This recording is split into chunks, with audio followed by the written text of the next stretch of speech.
Bem, meus companheiros, muito boa tarde a todos. É um prazer muito grande receber a todos vocês aqui.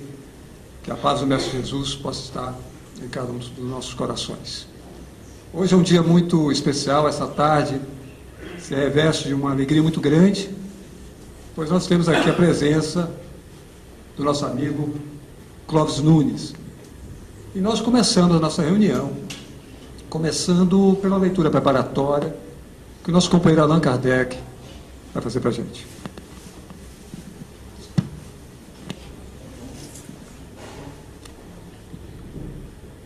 Boa tarde. É do livro Fonte Viva, de Emmanuel, pelo médium Francisco de Xavier. A lição 89, em nossa marcha. Perguntou-lhe Jesus, que queres que eu faça? Está em Marcos, capítulo 10, versículo 51. Emmanuel comenta, cada aprendiz em sua lição, cada trabalhador na tarefa que lhe foi cometida, cada vaso em sua utilidade, cada lutador com a prova necessária. Assim, cada um de nós tem um testemunho individual no caminho da vida. Por vezes, falhamos aos compromissos assumidos e nos endividamos infinitamente. No serviço reparador, todavia, clamamos pela misericórdia do Senhor, rogando-lhe compaixão e socorro. A pergunta endereçada pelo mestre ao cego de Jericó é, porém, bastante expressiva. Que eu faça. A indagação deixa perceber que a posição melindrosa do interessado se ajustava aos imperativos da lei. Nada ocorrerá à revelia dos divinos desígnios. Bartimeu, o cego, soube responder, solicitando visão. Entretanto, quanta gente roga acesso à presença do Salvador e, quando por ele interpelada, responde em prejuízo próprio. Lembremos-nos de que, por vezes, perdemos a casa terrestre a fim de aprendermos o caminho da casa celeste. Em muitas ocasiões, somos abandonados pelos mais agradáveis laços humanos, de maneira a retornarmos aos vínculos divinos. Há épocas em que as feridas do corpo são chamadas a curar as chagas da alma, em situações em que a paralisia ensina a preciosidade do movimento. É natural peçamos o auxílio do Mestre em nossas dificuldades e dissabores. Entretanto, não nos esqueçamos de trabalhar pelo bem, nas mais aflitivas passagens da retificação e da ascensão, convictos de que nos encontramos invariavelmente na mais justa e proveitosa oportunidade de trabalho que merecemos, e que talvez não saibamos de pronto escolher outra melhor. Bem, meus amigos, é com muita felicidade que nós recebemos em nossa casa o companheiro Clóvis Nunes. E aqui eu quero fazer uma breve apresentação do companheiro. Clóvis Nunes, que é professor e projetista técnico, parapsicólogo, pesquisador de fenômenos paranormais, especialista em transcomunicação instrumental, membro da Sociedade Suíça de Parapsicologia em Zurique, membro da Metaciência Foundation Incorporated em Miami, Estados Unidos, membro representante no Brasil da CETL, Círculo de Estudos de Transcomunicação de Luxemburgo, Europa. Autor de conferências proferidas na maioria dos estados brasileiros e no exterior, como Inglaterra, França, Espanha, Alemanha, Índia, Japão e Estados Unidos, entre outros. Tendo sempre empreendido pesquisas em torno da paranormalidade e temas relacionados com a evolução do homem nesses países, contatando assim com os maiores cientistas e especialistas dessas áreas ao redor do mundo. Consultor de programas sobre assuntos paranormais da Rede Globo de televisão, tendo sido entrevistado mais de 50 vezes em diversos programas em TV. Fantástico, Globo Repórter, Sem Censura, Jô Soares, Silvia Popovic e a Márcia Peltier, entre outros. Concedeu também mais de 700 entrevistas sobre paranormalidade em jornais revistas e rádios do Brasil e exterior. Ufa!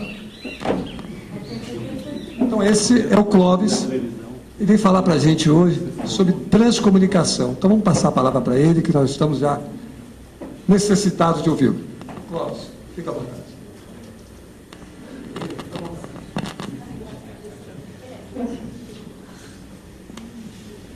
Muita paz para todos. O tema da transcomunicação é por demais conhecido hoje nos meios espíritas, mas é um assunto que avança com uma velocidade extraordinária pela Europa, e como nós temos pouca gente estudando isso, vale a pena nós atualizarmos um pouco o assunto hoje aqui com vocês. O meu último livro de TCI, que é o que está recente aqui trazido, ele passou uma marca importante de 100 mil exemplares, agora em novembro passado, uma marca feliz. E o que eu achei muito importante é que 78,7% do livro, ou seja, mais de 78 mil livros foram vendidos fora do meio espírita. Isso é muito bom porque o espírita já sabe. E quem não sabe teve mais acesso. Um assunto que aparentemente pode ser um assunto árido, muito técnico, mas o livro traz um romance da ciência, da TCI. E coincidentemente é interessante falarmos, porque nesse mês de junho agora, precisamente no último dia 12 de junho, que foi também uma sexta-feira, 50 anos atrás, nós tivemos o primeiro contato que marcou a escalada da transcomunicação no mundo. Então esse assunto celebra agora em 2009 50 anos de estudos ininterruptos. Então, pelo menos aqui a gente não passa o aniversário da TCI em branco. E nesses 50 anos, a transcomunicação avançou de uma maneira surpreendente. Nós todos, mesmo espíritas, não acreditávamos, não sonhamos com isso. De viver numa época em que seu telefone toque e quando você atenda, ser um alô do além. A gente não supôs isso. Raras pessoas poderiam imaginar que isso fosse possível, mas regra geral foi surpreendente até para os meios espíritas. E os espíritos resolveram se comunicar através dos equipamentos eletrônicos, e foi de uma maneira assim bastante ostensiva, a partir da primeira experiência de 12 de junho com Frederick Jungerson, embora houvesse contatos anteriores, mas foi com Jungerson na Suécia, num vilarejo chamado Moimbo, numa casa de campo que ele possuía próximo a Estocolmo, na Suécia, às 10 horas da manhã, que o primeiro fato se deu. Ele gravou ali as primeiras vozes de consciência sem corpos, ou espíritos, que deixaram registrados numa fita, de maneira muito viva, a sua comunicação espiritual. Inaugurava ali um novo caminho, uma nova ponte, uma nova linha de contato com a lei. Até a transcomunicação, nós só tínhamos uma forma de estabelecer comunicação com a lei, que seriam as faculdades psíquicas humanas, ou no caso a mediunidade. A transcomunicação inaugurou uma via nova de contato, que são o campo magnético dos equipamentos eletrônicos. Os espíritos começaram primeiro a impressionar rádios, fitas cassetes, vozes.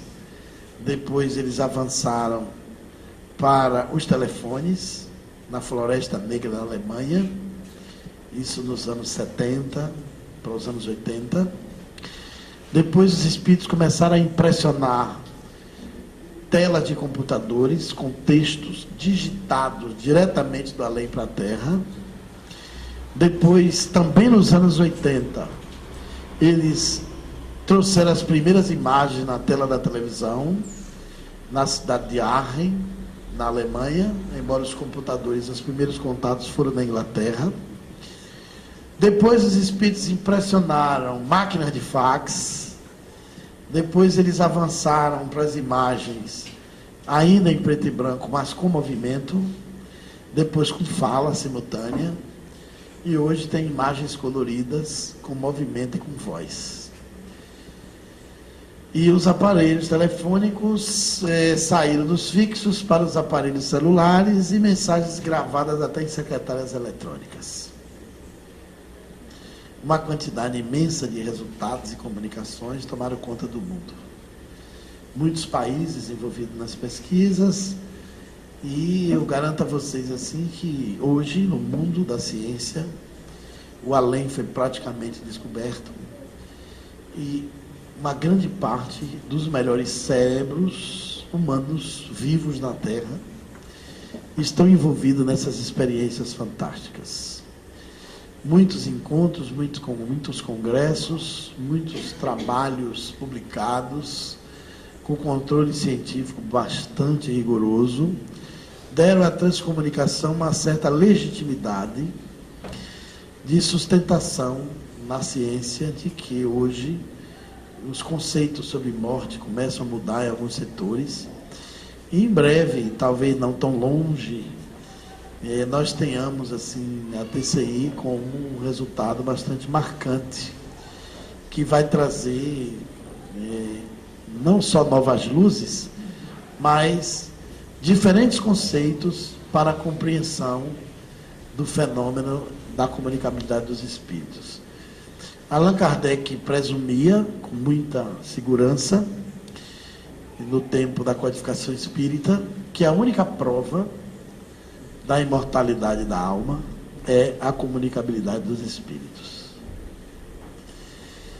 Você só tem como demonstrar que a alma é imortal se essa mesma alma do além voltar para a Terra e demonstrar a sua indestrutibilidade, a sua permanência. Esse princípio fundamental é o princípio mais importante do Espiritismo.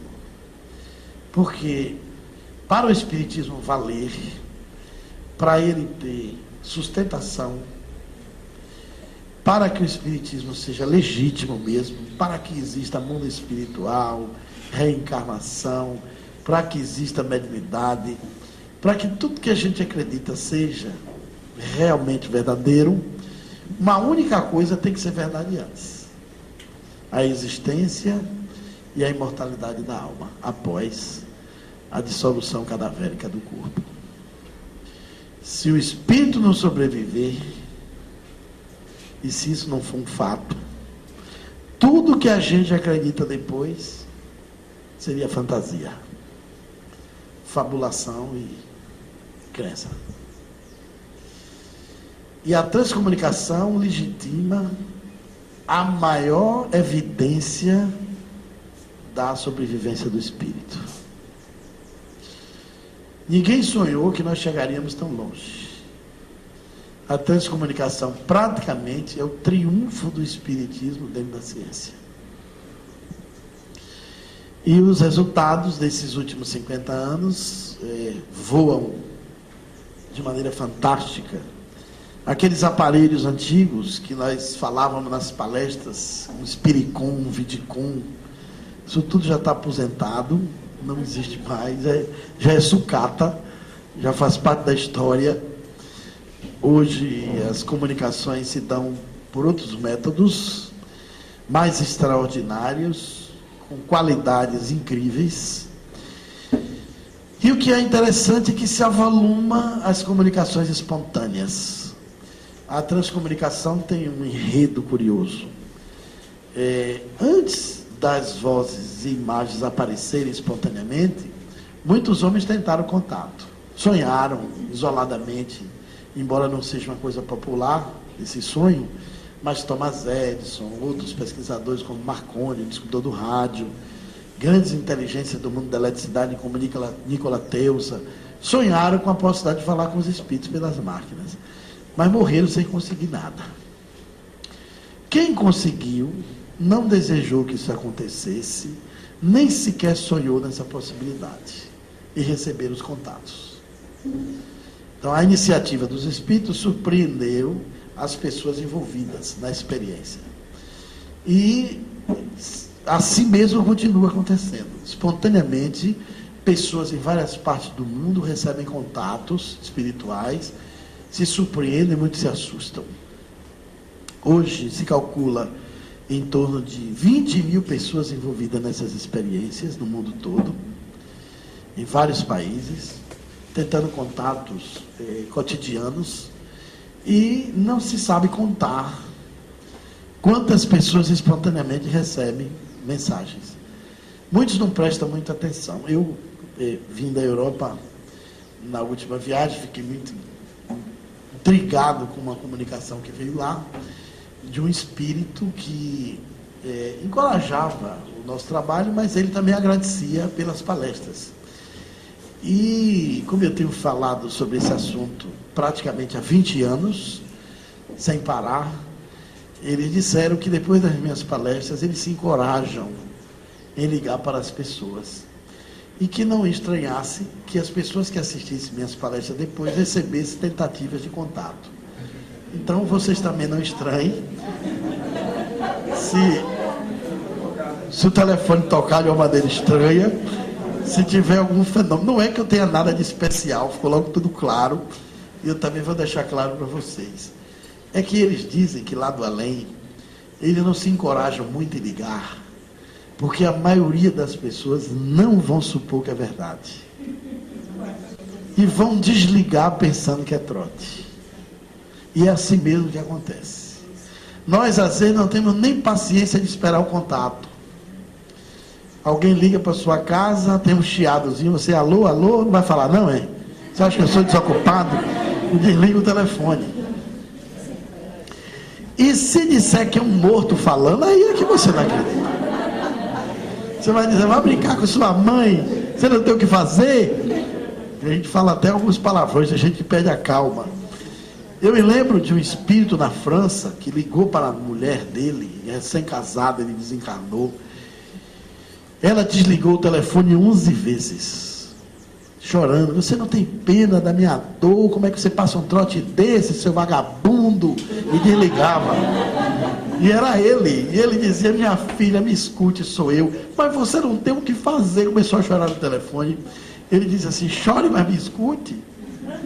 E ela parou assim, ficou meio abafada. Ela disse, sou eu, deixa eu provar que sou eu. E ele começou a falar das intimidades dos dois, ela assombrada, e disse, mas se é você está falando de onde? Ele disse, eu estou falando de dentro do aparelho telefônico que ela jogou no chão. Então, é uma dificuldade você se abrir para esse contato. Então, o que os espíritos disseram é que depois das minhas palestras fica um pouco natural. E aí eles se arriscam a ligar, porque sabem que as pessoas vão levar a sério alguma coisa. Não vão desligar tão rapidamente. Prestam atenção. Achei isso muito curioso. E fiquei até contente, né, de que as palestras ajudem nisso. Eu vou falar um negócio. Lá na minha casa, eu não sei de onde veio, partiu do Rio de Janeiro. Telefonava a cobrar, a gente falava, alô, alô, de nada. De nada. Daí, logo em seguida, ligava, teve certamente mais de uma hora só ligando sem falar nada, a cobrar. E eu xingava mesmo. Bom, se fosse o espírito, seria horrível para ele, né? Mas pode ter sido erro de comunicação. E depois ela falou, ultimamente, ela falou assim, que queria a menina que eu estava lá, queria conversar com a menina. Eu peguei, cortei o ser humano. Não recebo mais ser humano pelo telefone. Ela vai e diga para mim, você cortou o ser humano? Ela falou, brevemente eu estou aí na sua cidade, conversando pessoalmente. Agora, só se essa palestra que o senhor está contando, está chegando a... Mas pode ser também coisa de gente viva. sua. Pode ser que não seja de morto, não, porque geralmente não é a cobrar. Geralmente não é a cobrar. Eu lhe digo isso porque na Europa tem captado mais de 3.000 chamadas. Hoje os telefones dos transcomunicadores todos são grampeados, eles têm um cuidado de botar gravações, são atentos a esses contatos. E das mais de 3.000 chamadas, nenhuma tem registro nas companhias telefônicas e nem vem nas contas. É uma espécie de DGA, descarga direta gratuita do além. Pelo menos é uma beleza, né? Então não vem na conta. Inclusive já houve pesquisas nas cidades de pesquisadores que avisaram as companhias, eles olham aquele horário que veio a ligação, registram, mas não vem na conta.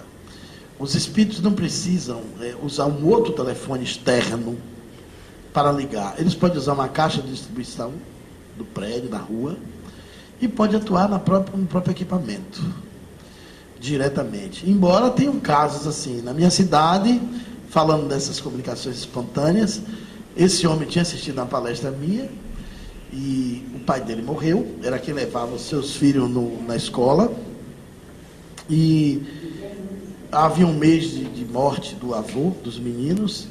Ele foi apanhar os filhos, chegou na porta da escola, estava chovendo muito, ele lembrava que o pai dele sempre carregava no inverno um guarda-chuva no carro.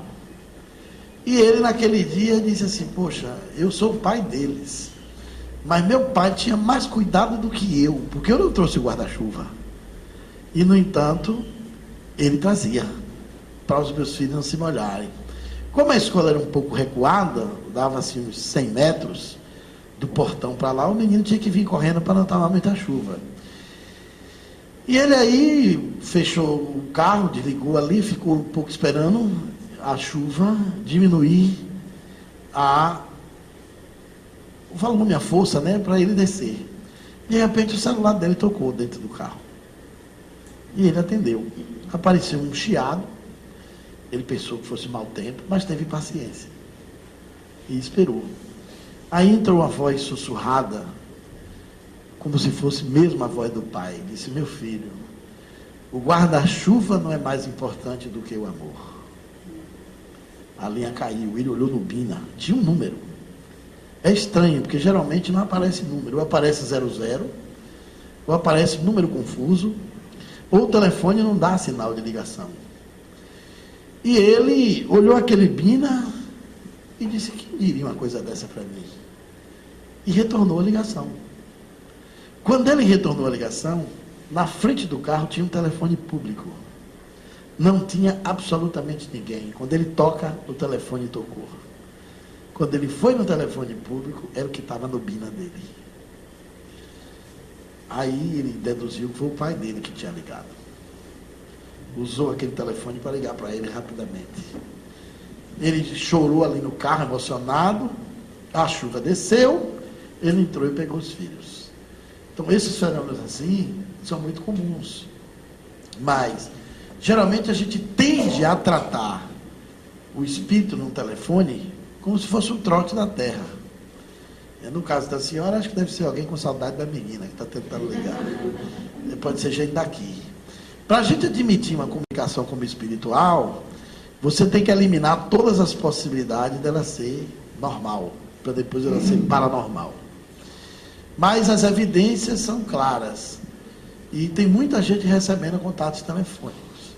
Na minha cidade tem uma senhora que recebe quase semanalmente comunicação dos seus parentes mortos por telefone. Principalmente em momentos difíceis, o telefone toca, tem sempre uma dificuldade para começar a chamada. A voz é realmente uma voz que não é comum, ou é sussurrada, ou é breve, é fragmentada, ou uma voz metalizada, uma voz misturada com ruídos, mas a pessoa ouve bem, ouve e interpreta legal. Então, se o telefone de vocês tocar por alguma dificuldade extra, tenham paciência e prestem atenção. Também não tenham medo. Pode ser um alô do além. O além não é um país tão distante. ele é muito próximo.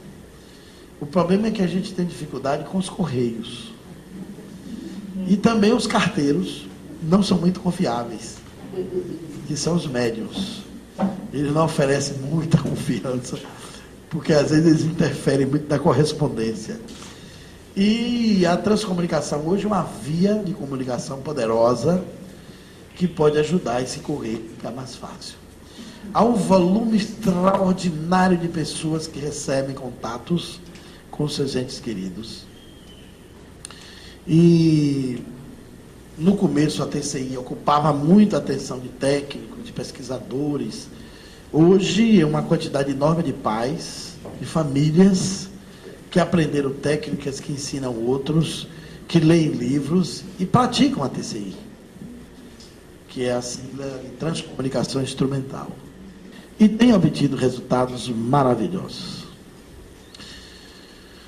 Na Itália, por exemplo, existe um movimento chamado Movimento da Esperança, que foi fundado por famílias católicas, liderado por um advogado chamado Dr. Mario Mensegotti, advogado do Vaticano, que perdeu seu filho em um sequestro, e ele pedindo provas de vida da criança para os sequestradores, e não teve essa prova de vida. O menino desapareceu quase um ano. Ele espalhou cartazes por toda a Itália, oferecendo um prêmio para quem desse alguma notícia do seu filho.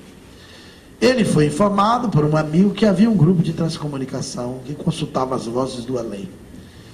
E ele poderia consultar pelos rádios e podia ter a notícia desse filho.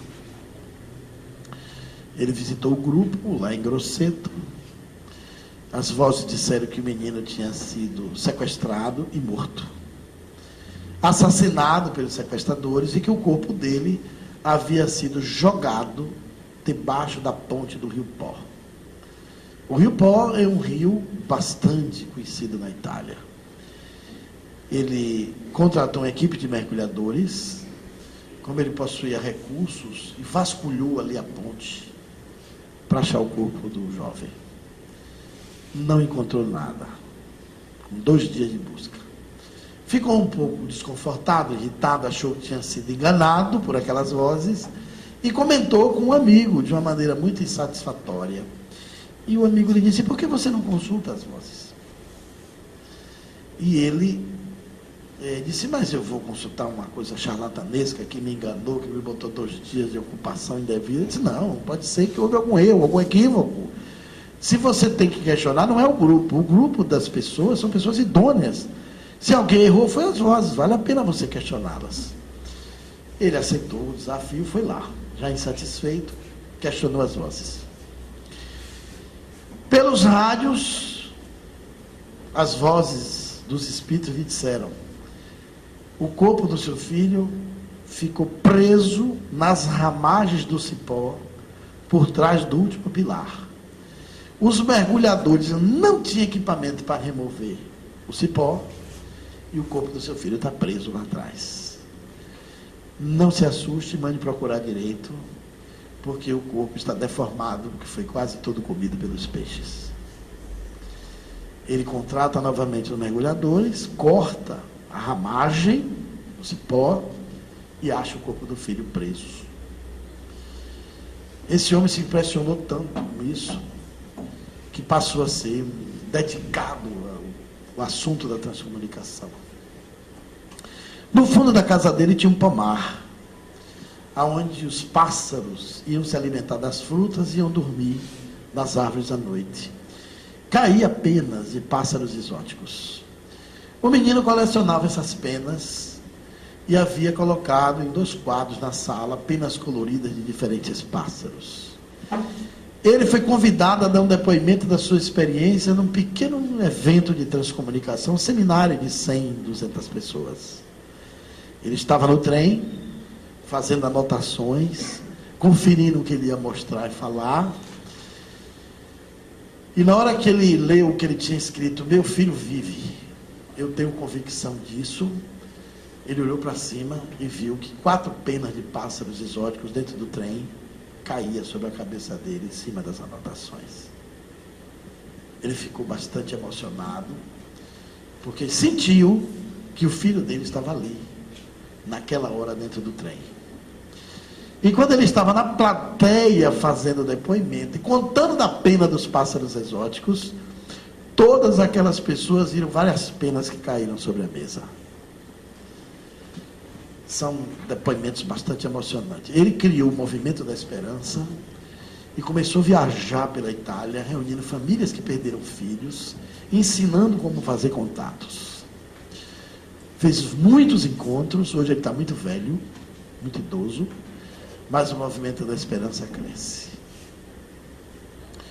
Então, se associou à transcomunicação um volume extraordinário de pessoas que fazem contatos com seus entes queridos e buscam respostas para o conforto das suas dores, para o sofrimento dessa perda que é difícil de se restaurar sem uma convicção espiritual. É uma dor que não tem nome, só sabe o tamanho quem passa. E até mesmo nós espíritas perdemos os entes queridos e ficamos com dificuldade de conversar com eles, porque as casas espíritas estão ocupadas com as sessões mediúnicas de socorro e não tem tempo para esses contatos. O ideal seria que as casas espíritas tivessem alguns departamentos de comunicação espiritual e abrissem salas, aprendessem a fazer esses contatos. O primeiro passo era contatar com os nossos entes queridos, nossos parentes, depois a gente abria para os outros, para os visitantes que querem uma notícia. A gente não tem psicógrafos assim, com tanta profusão para receber o contato, como foi o caso quando Chico Xavier estava vivo e outros médiuns. Eles são escassos, os médiuns mecânicos, e os aparelhos poderiam ocupar esse espaço. Lá na Itália, em Grosseto, o grupo de pesquisadores liderados por um veterano transcomunicador, desde o tempo de Jungerson, parceiro dele, Luciano Capitani, foi ao além, mas ele continua vivo, ainda atuando, é praticamente um centro espírita lá. 100, 200 pessoas na plateia, e ele recebendo mensagens ali dos entes queridos, todas as semanas. As pessoas levam a fita gravada da voz, com Marcelo Batti. Ele já tem 70 anos de idade, e mais ou menos uns quase 40 de transcomunicação. E lá sempre tem perfumes, pétalas de rosas que caem na plateia, que os espíritos trazem junto com as mensagens. Então vejam que já tem uma associação interessante de contatos que relacionam até a mediunidade com a TCI. São muitos casos maravilhosos que a gente poderia aproveitar bem esse assunto no Brasil. Com 50 anos de experiências de comunicações extraordinárias, é tempo suficiente para a gente levar o tema mais a sério e dar uma importância mais aprofundada. A transcomunicação também trouxe revelações extraordinárias nesses últimos anos, mensagens que você não sabe como são produzidas, nós não sabemos os mecanismos operacionais da comunicação. O que é incrível é que os aparelhos têm tudo para não funcionar. O que impressiona é que, mesmo tendo tudo para não funcionar, quando os espíritos interferem, eles funcionam. Então, a paranormalidade é bastante eletrônica. Eu não diria bem que é uma lan house do além, mas seria uma estação de contato, né? Porque uma lan house impõe a internet. E a internet é uma rede de humanos. Tem pouquíssimos casos de interferências espirituais pela internet. Mas esse aí é um contato direto que você tem que fazer a vocação da pessoa desejada de contato. E a transcomunicação facilitaria isso. No meu livro, que está em 6 edições, eu trouxe algumas mensagens interessantes e surpreendentes. Uma delas é de um escritório de advocacia na Itália, onde uma funcionária, secretária desse estabelecimento, era também transcomunicadora, e ia para um evento de transcomunicação em Milão. e às 6 horas, mais ou menos, na hora de deixar o trabalho, o seu chefe, o advogado Salvatore de Campo, dono do escritório de advocacia, chamava ela às pressas e dizia: você não pode sair agora porque você tem que digitar a revisão de uma lei que tem que seguir hoje ainda para o Ministério da Justiça e que tem que ser publicada amanhã cedo. Ela tentou de pressa para o computador para não lhe furtar o tempo de estar no Congresso às 20 horas.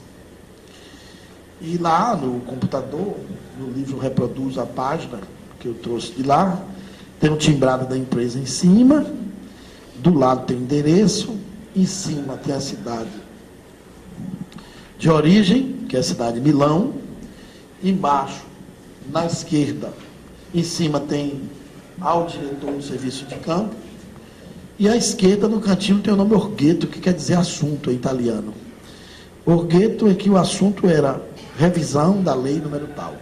Em 13 linhas, a explicação da revisão da lei, e embaixo está escrito diretor do serviço de campo e o nome do advogado, que é o Salvatore. Ele pediu 4 cópias à secretária. Ela foi na máquina, digitou e pediu 4 para a impressora. E apertou o clique de impressão. A impressora imprimiu as 4 páginas. E ela foi rápido, deu ele para assinar, para se ver livre e ir embora para o Congresso, né? Ele assinou a primeira, perfeito. Assinou a segunda, perfeito. Quando chegou na 3ª e 4ª página, estava alterada. Ele olhou para ela e disse assim: mas quem é Marco Bensana? Eu não sou Marco Bensana. O que é que você fez nessa mensagem, nessa carta, nessa lei? Ele disse: eu não fiz nada. Eu pedi 4 páginas, 4 cópias. Ele leu e disse: olha para aí o que você fez. Ela leu, disse: mas eu não fiz. E como é que veio isso aqui? Aí em cima era o seguinte: em vez de ter o nome Milão, tinha a palavra Vedúcio. Era uma cidade próxima. No lugar de ao diretor do serviço, tinha assim: aos meus caríssimos pais. No lugar de Orghetto, que é assunto, ao invés de ter revisão da lei do número tal, tinha assim: pedido de perdão para meus pais pelo gesto desesperado, o suicídio. Em 13 linhas, ele se justificava, dizendo que não tinha se matado diretamente. Ele fazia experiência com drogas para sair do corpo. E aí ele foi numa dose alta demais, não conseguiu voltar. Foi um acidente. Depois que ele explica, diz que precisa do amor e do perdão dos pais para ele ser levado à luz. E embaixo ele assina: de um mundo de paz e de amor, Marco Bensana. E na última frase ele diz: espero ter deixado aqui uma prova da minha presença com vocês. Ele era técnico em informática. Era conhecido por ser quase um hacker. Se metia em todos os programas. Ele interferiu no computador e mandou 2 mensagens. Agora, o que era incrível, não estava lá nenhum resíduo da mensagem.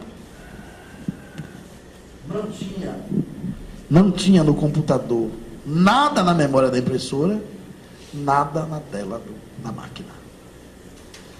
O curioso é que ele interferiu na mensagem no momento em que o computador saía a informação da memória para a impressora. Então, mensagens assim são simplesmente estonteantes. Depois descobriram os pais desse jovem. Foi um sentimento de amor muito grande que envolveu eles, porque eles pensavam que o filho tinha se matado e nunca supuseram, o filho nunca deu indício que guardava relações com a droga.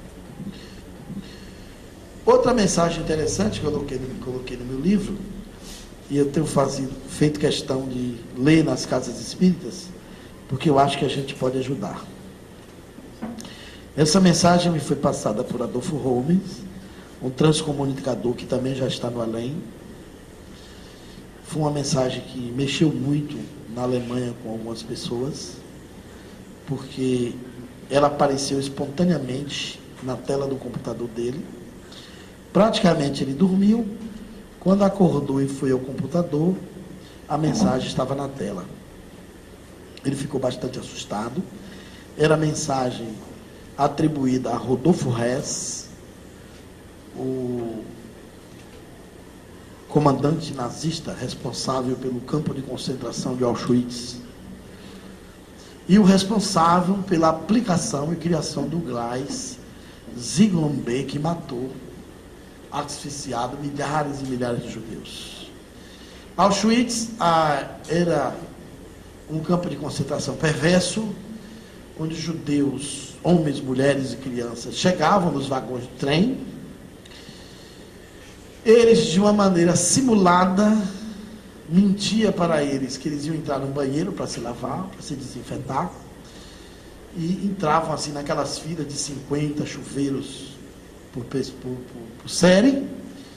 Entravam nas salas 400 judeus, todos despidos, e abriam o resto do chuveiro para tomar banho. Ao invés de sair água, saiu gás. E eles morriam sem ar, do estertor, do desespero. Vários livros falam de Auschwitz. Um deles é escrito por alguém que um dia botou o olho numa abertura de vidro na hora que ligaram o gás. Ele diz que pôde prever o que seria uma cena de um inferno, sem chamas, mas com gás, onde as pessoas se debatiam e morriam por ausência de ar. Era uma forma barata que os alemães encontraram de matar sem gastar a bala, porque dava muita despesa e muito trabalho para retirar os corpos e jogar nas covas.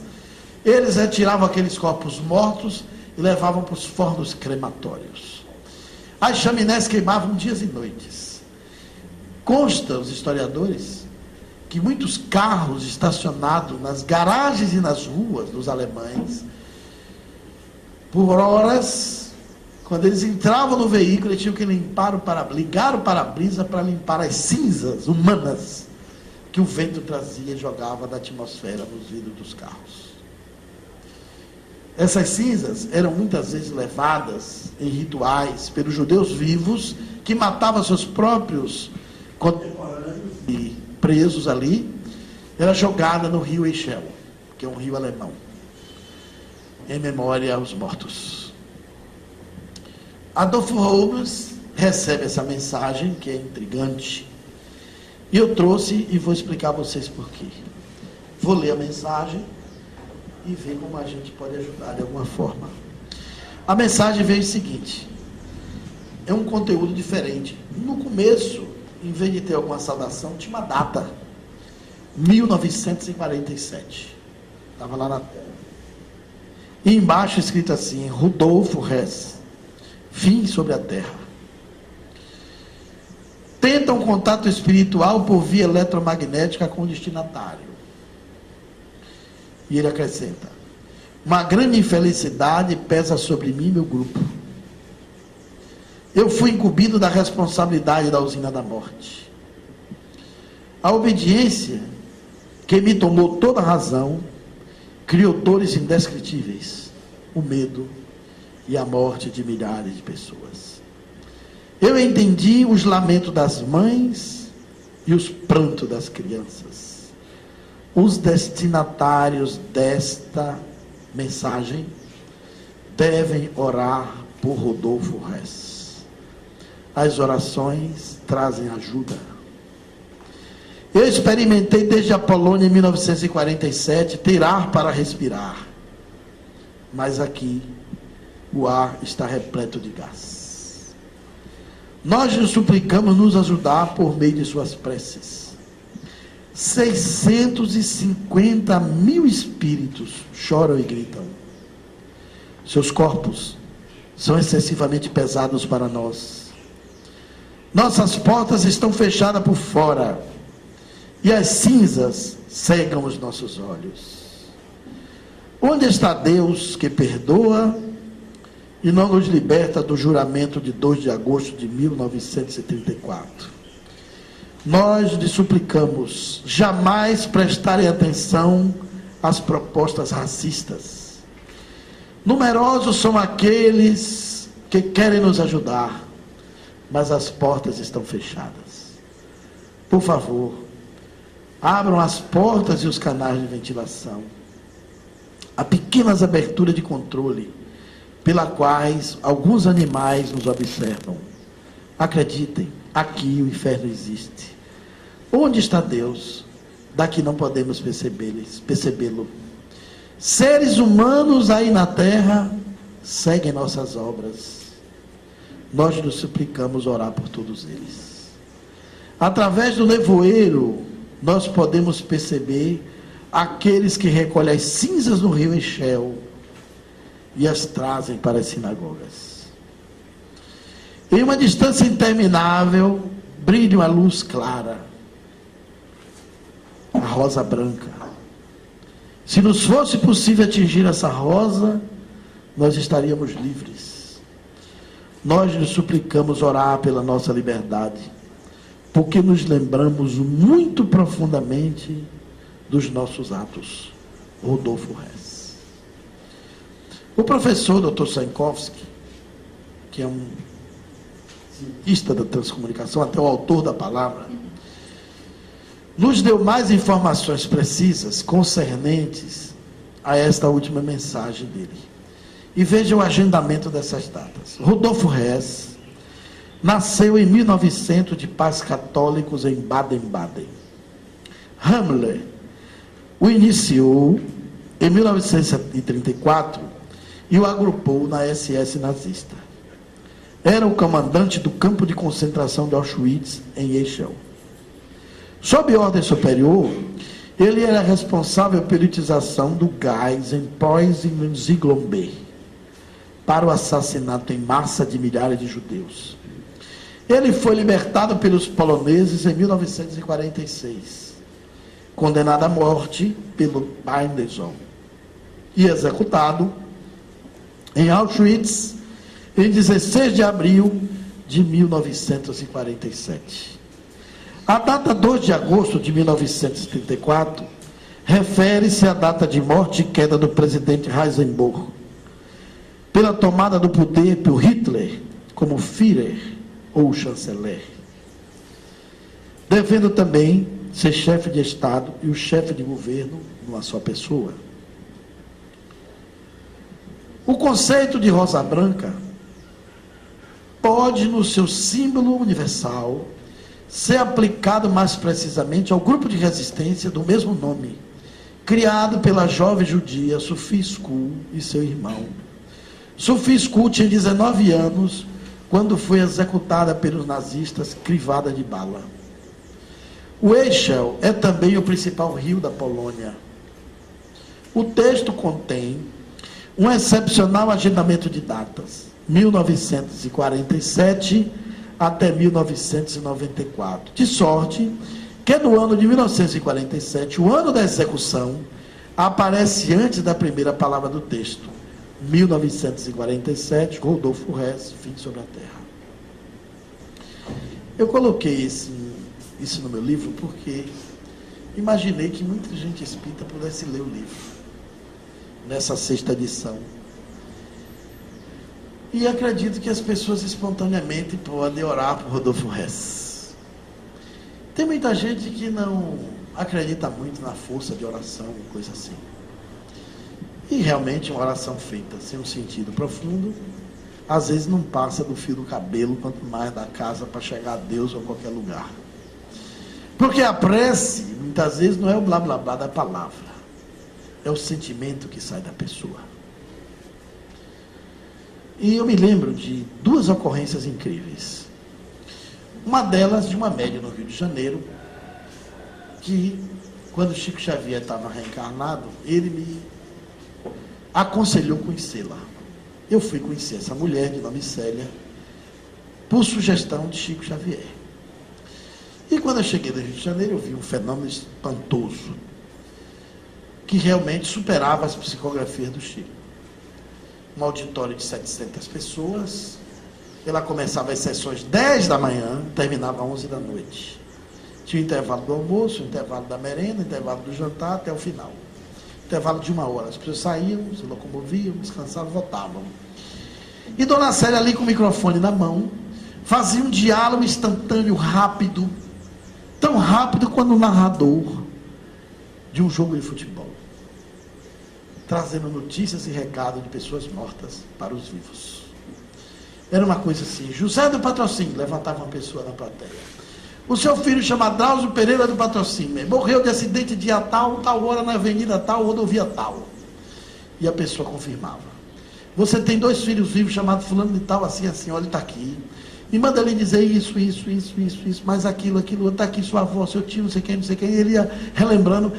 Tinha momentos que a pessoa encarnada esquecia quem era o morto. E assim, Agostinho da Fonseca, diz Agostinho da Fonseca. Aí, Guto, que morreu de acidente de trem faz 45 anos. Ô, Guto! A pessoa lembrava que era o Guto morto, né?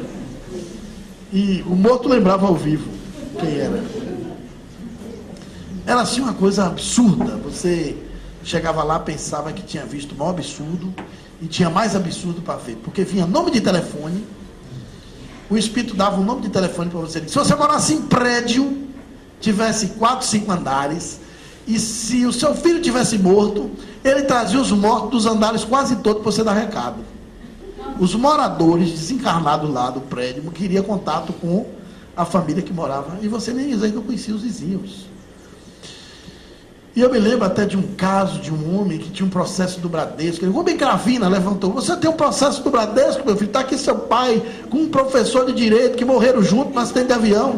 O número do processo, diga aí, seu Valdemar. E dava o número do processo: 1409. Peraí, seu Valdemar, eu não entendi não. É 1419, meu filho. Ah, seu Valdemar, está me dando bronca só porque eu não entendi direito o 19. Tenha paciência. E ali ela ficava com aquele contato cotidiano, depressa. E um certo dia, toda vez que eu ia lá, eu ia pesquisar, anotava o nome de todos os mortos. Eu tinha assim, nome de vivo, que ela acertava a pessoa pelo nome. Nome dos vivos, nome dos mortos, apelido, telefone, datas, peculiaridades. E eu ia anotando quantos ela acertava. Chegou um casal de Florianópolis, assim, idoso. Devia ter 70 anos cada uma. Ela deu 47 nomes de mortos. Eu digo, já morreu todo mundo, só falta esses 2, não é possível. Eu nunca vi tanto morto na vida de uma pessoa. E aí, quando já estava na última lista, ela disse: quem é Francisco de Souza? Aí eu vi um motorista, cadê o motorista? Sai o motorista da plateia, com um chaveirão assim, com um rabo de coelho redondo na cintura, foi depressa. Você teve um colega chamado Aloysio Pereira, o rapaz já foi chorando, disse: tive, que morreu de acidente de moto debaixo de uma carreta. Ele disse: tive, sim, senhora. Ele disse que a cabeça dele ficou igual um pastel, meu filho, que o caixão foi fechado porque não tinha cabeça. Foi verdade? Ele disse: foi, e começou a chorar. Ela disse: ele está mandando dizer que você rezou por ele 3 meses. Foi isso mesmo? Foi, todas as noites foi. Mas ele está dizendo que você rezou, não foi por piedade, era com medo, porque a imagem não saía da sua cabeça, e você pedia a Deus para tirar, para você dormir. E aí ele confirmou: foi verdade mesmo, dona Célia. E aí ele disse: ele está mandando lhe agradecer, porque você foi a única pessoa na cidade dele, mesmo sem ser parente, que rezou 3 meses seguidos. E mesmo com medo, suas preces ajudaram ele. Porque você desejava para ele um sentimento de amor. Veja como a prece ajuda. Me lembro de outro episódio, antes de falar de Rodolfo Hess de novo. Chico Xavier recebe uma psicografia de um espírito que entrelaça com Humberto de Campos um contato no além, um grande escritor brasileiro. E nesse relato, o espírito recém-morto lá, desencarnado, com 1 semana, resolve perguntar a um colega: por que 11 horas da noite eu sinto aqui uma alegria, uma felicidade? O que tem aqui na colônia que sempre 11 horas eu sinto? Você também sente? Eu falei: não, aqui ninguém sente isso 11 horas não. Ele disse: é só eu que sinto? É só você, porque aqui ninguém nunca comentou isso. Aí foram falar com o espírito mais superior para fazer a informação. Ele tinha 1 mês que sentia uma alegria, 11, 11h15, 11h30 da noite. E o espírito disse a ele que antes de você desencarnar, você doou suas córneas. E o homem que era cego recebeu suas córneas e passou a enxergar. A alegria que você sente é porque ele se deita todo dia 11, 11h15. E antes de dormir, ele agradece a Deus, a doador das córneas dele. Você recebe as vibrações de amor que ele emite para você. Ele nem conheceu o homem que doou os olhos. Veja como a prece funciona. Me assustou essa mensagem chegar 50 anos depois da guerra. E me assustou 650 mil espíritos numa região de sofrimento dessa. Imagine você querer respirar sem ter ar e as cinzas cegando os seus olhos. O espírito sofria o mesmo sofrimento que impôs às suas vítimas. Talvez com a consciência presa ao processo de dor, de morte, de vitimação de milhares e milhares de judeus. Claro que ele não foi naquele computador sozinho. Ele deve ter sido levado por outros espíritos que foi pedir prece, ajuda, socorro para libertar ele do sofrimento, do espaço, do além. Então, se vocês lembrarem, sempre que puderem, reze por Rodolfo Hess. E quem sabe ele não recebe as vibrações de socorro. Ele repete 3 vezes na mensagem, que pede oração, que as preces ajudam. E é uma espécie da gente também, que é espírita, que acredita nisso, nessa continuidade do espírito, dar a nossa contribuição para alguma coisa boa, já que a transcomunicação está nos avisando. Vejam quantos terrenos interessantes a transcomunicação começa a tocar. E começa a ampliar. Mas uma outra coisa boa é que a transcomunicação é também um tema fácil de ser desenvolvido. Não só como conhecimento, mas como prática. Qualquer pessoa pode obter mensagem. Você com 4 rádios, um gravador portátil, você aprendendo a técnica, tendo uma hora certa, dia certo, um sentido de propósito positivo, repetindo a experiência com constância, com perseverança, você recebe a mensagem. Não precisa ser médium, não precisa dar passo nos aparelhos, não precisa cantar hino, nem acender vela, não precisa nada de muito especial, não precisa esperar chegar meia-noite, pode ser qualquer hora do dia, não tem nenhum tipo de ritual. Se você fizer isso com sinceridade de propósito, dá certo. Um pouquinho de persistência, um pouquinho de constância, compromisso, hora certa, sentimento de propósito correto, funciona. Eu trouxe uma mensagem que eu recebi, vou passar para vocês, lá na Bahia. É uma mensagem belíssima, foi a melhor que eu recebi. Não sei se eu vou receber outra. Se receber, ótimo, mas se não receber, eu já estou satisfeitíssimo. Essa mensagem foi considerada entre as 10 melhores do mundo. Tem 72 palavras, muito claras, de qualidade e de tamanho, de nitidez. Foi o aniversário da Federação Espírita na Bahia. Os diretores me pediram para fazer uma sala de contatos. Montamos essa sala com antecipação, com a presença de aproximadamente 30, 40 pessoas nessa sala, uma sala seleta. Os diretores da federação mais antigos estavam lá, vários octogenários, tinha um doutor em ciência pela USP, tinha médicos, tinha engenheiros, estudantes, e estava eu, a coragem e os espíritos. Era o período de 31 de outubro até 3 de novembro. A mensagem foi recebida no Dia dos Mortos, dia 2, uma data emblemática. Eu tentei sexta, não deu nada, tentei sábado, não deu nada, só domingo de tarde que veio alguma coisa, que foi essa mensagem. E foram 6 tentativas no total, com ruídos, pancadas, sons, mas no domingo veio a mensagem interessante. Vocês vão ver a minha voz fazendo a evocação. Eu vou explicar um pouco como é que funciona isso. Os rádios, nós colocamos ele entre estações, você dessintoniza os rádios, pega o dial do rádio e bota no ruído branco, no chiado. E usa 3 rádios comuns, bota um em AM, FM, outro em ondas curtas, e usa um rádio antigo de válvula.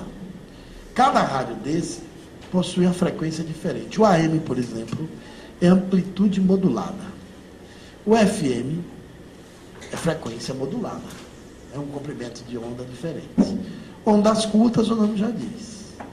E o rádio de válvula, ele gera tons diferenciados. Debaixo da válvula tem um sistema chamado grade, que gera ruídos. Os espíritos explicam que eles no além não tem mais uma garganta biológica como a nossa, para produzir voz, como a gente produz aqui no aparelho fonador. Não tem corda vocal biológica. E é mais fácil para eles produzir vozes a partir de ruídos que existem, de frequências e comprimentos de ondas, que às vezes a gente nem sabe onde vai. Eles manipulam e modulam isso, para eles é mais fácil, do que produzir a partir do nada. Eles precisam de algum meio para manipular a voz. Você pega um gravador com a fita virgem, para não ter suspeita, liga esses rádios e deixa a fita rolar. 5 minutos. Faz a evocação, porque na transcomunicação nós temos que ser evocadores. A evocação também não é também um chamado à toa, é um sentimento positivo. Tem que saber evocar. No Espiritismo tem um certo preconceito para evocar espírito. Mas Allan Kardec dedicou um capítulo inteiro no livro dos médiuns, ensinando como evocar. E até pergunta, pode alguém sem ser médium evocar os espíritos?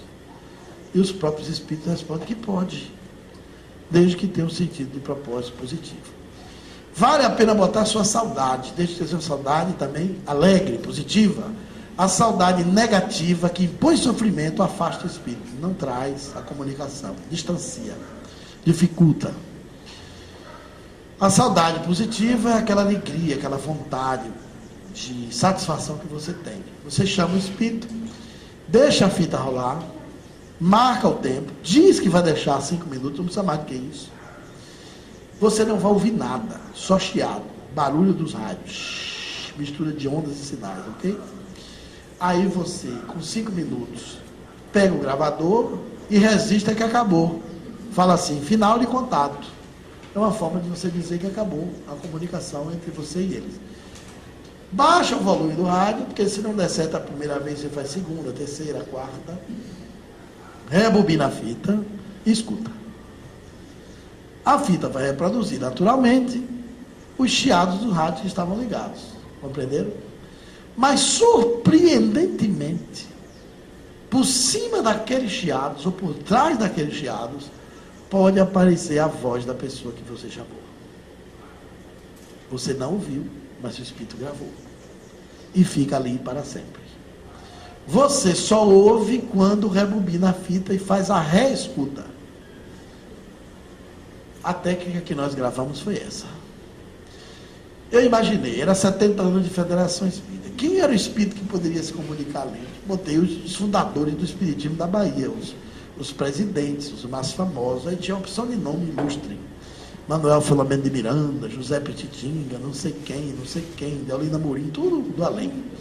Eu não conheci ninguém, só conheci Deolina Murim, o resto eu não sabia quem era. E aí eu chamei a primeira, a segunda, a terceira, não veio ninguém. Eu já estava assim, pode vir qualquer um parente, qualquer presente aqui serve, para ver se vinha, né? E aí resolvi chamar os diretores mais antigos para ir para a sala, para eles falarem daqueles nomes um pouco, porque a lembrança ajuda, né? A técnica de você recordar faz uma ligação mental. E aí eu fiz as evocações e tal, você também chama as estações do além, porque eles dizem que lá tem equipamentos, tem rádios do além, tem estações que transmitem para os nossos aparelhos. As estações têm nome. Aí eu aprendi os nomes tudo na Europa e vendo os pesquisadores de lá fazer. Eu comecei a fazer e recebi mensagens curtas, 5 palavras, 6 palavras, coisas incríveis, surpreendentes, maravilhosas, mas essa veio com 72 palavras. Eu fiquei bastante feliz porque o espírito que veio não estava na lista, mas foi trazido pelo pessoal que estava na lista. Agora, ele havia desencarnado fazia 6 anos, foi um trabalhador da federação, a maioria das pessoas da sala conheceram ele, ninguém lembrou de chamar ele, que foi uma coisa impressionante, não botaram fé que ele vinha. Foi um poeta, declamava, fazia poesia, palestrante, trabalhou na Mansão do Caminho com Divaldo Franco quase 30 anos e militou no movimento federativo 35. Aí ele vem do além, e a primeira poesia que mandaram do além foi a dele, toda rimada. Ele botou um título. Primeiro ele fala meu nome, que vocês vão ver. Ele fala Clóvis. Depois ele fala saudoso recado. E aí a primeira estrofe é dele. Ele morreu cego, 6 meses de UTI, 2 anos de cadeira de rodas, em falência orgânica, debilitado, com dores pelo corpo. A esposa dele cuidou dele até a última hora, Dona Carminha, estava no congresso, mas não estava na sala. Depois que o viu, no primeiro verso, se acabou de chorar, já sabia que era ele. E teve que dar remédio a ela, água com açúcar, quase que ela vai também junto. E aí ele começa assim, a primeira estrofe, vocês vão ouvir. Ele fala, hoje vejo em luz suave. Voltou a enxergar, né? Sem sofrimento, sem dores. Assistindo esse conclave, que era o congresso, na presença dos mentores. Aí ele manda um verso para os amigos dele que estavam ali. Olha que jeito mais... Ele era espirituoso, brincalhão, pilerioso. Ele convida todo mundo ali para morrer da forma mais engraçada que eu já vi na vida. Ele diz aos meus contemporâneos, que estavam ali na sala, né? Que no corpo ainda está. Não demore muitos anos. Venham logo lá.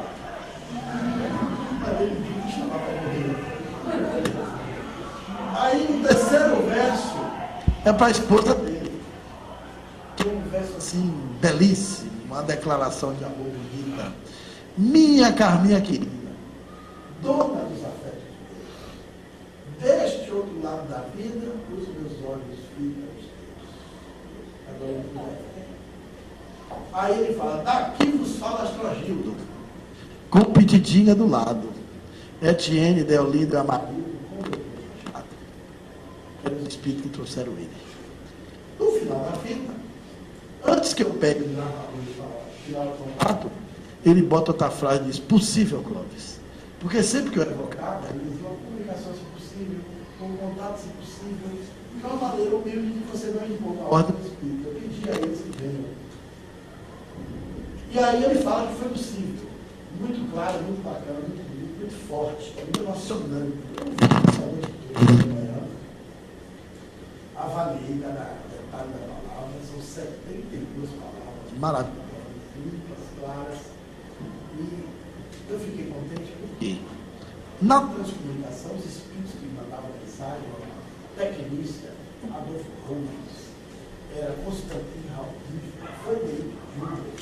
Suégenes Alta, só tinha nome de alemães estrangeiros, e o nome desse era Astrogildo Eleutério de Souza. Bem baiano, bem brasileiro, bem nordestino, né? Tem vaga para os brasileiros falarem à vontade.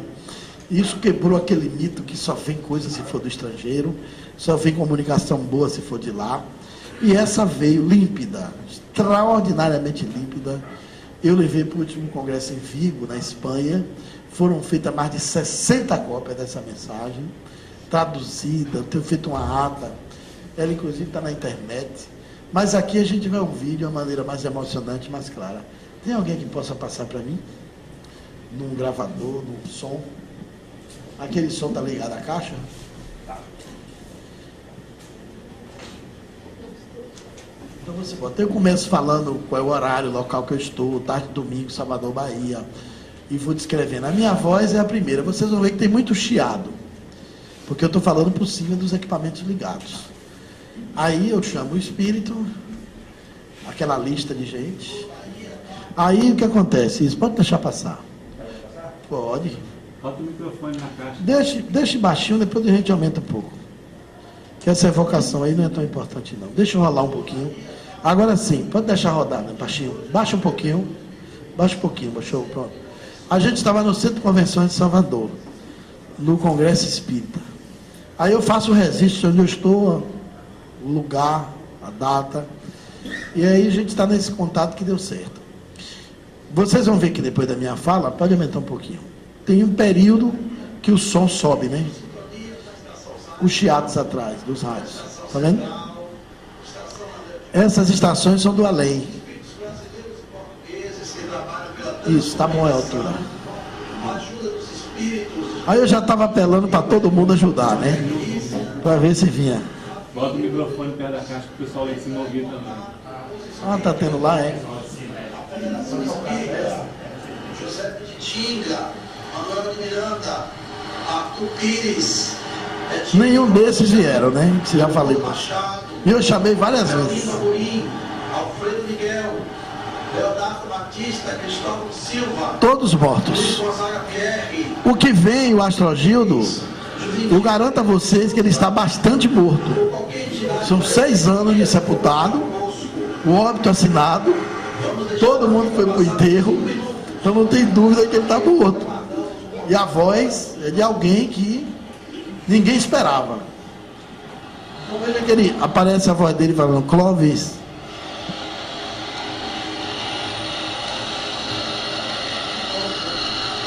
Agora, saudoso recado.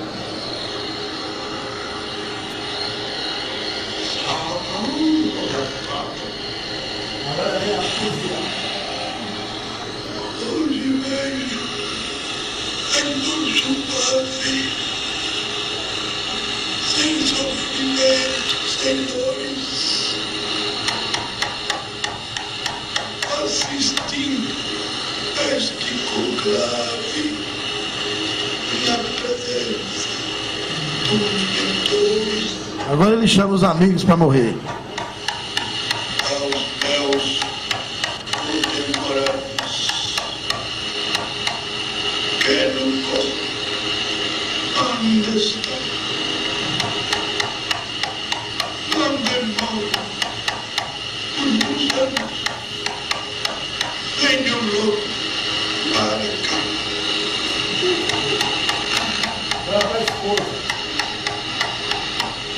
Minha Carminha querida,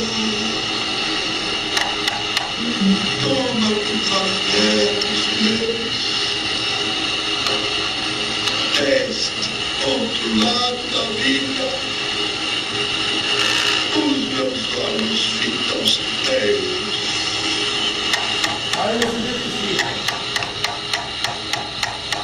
Aqui, no Astrogildo, clube de tinga do lado, é Diego, o Delmino e o Amarildo, com meu povo Machado.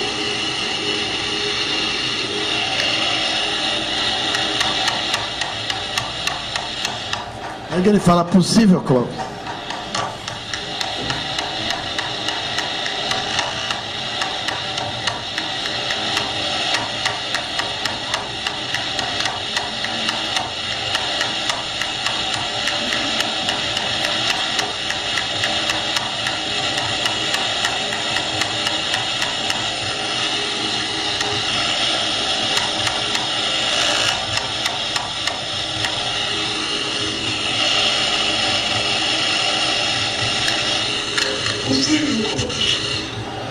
Ok, então assim, pode ligar. Então foi uma mensagem bastante clara e bastante animadora, né? Você dizer o que é que a gente está esperando para morrer. Porque você tem a chance de poder ligar para casa, né?